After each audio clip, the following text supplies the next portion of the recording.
身為亞洲小姐，必須要肩負起代表亞洲、宣傳香港嘅使命。呢日一班大中華總決賽嘅候選佳麗就化身為旅遊大使，帶領我哋一齊遊覽香港。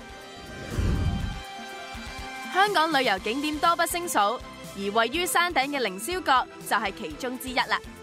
一眾候選佳麗為 ATV 2011亞洲小姐大中華總決賽拍攝外景，嚟到呢個極具代表性嘅地方，俯瞰維多利亞港兩岸嘅景致，真係令人心曠神怡。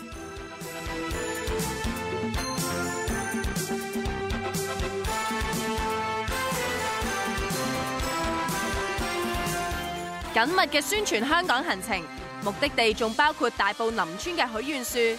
一眾候選佳麗當然唔會放過呢個機會，誠心許願。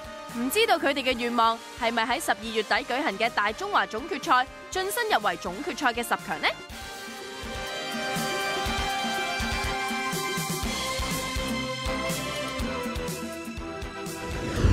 好快就係 ATV 2011亞洲小姐大中華總決賽舉行嘅大日子，一班候選佳麗將會以最好嘅狀態角逐入圍總決賽。下一集將會送上其他彩排嘅花絮，記住留意啦！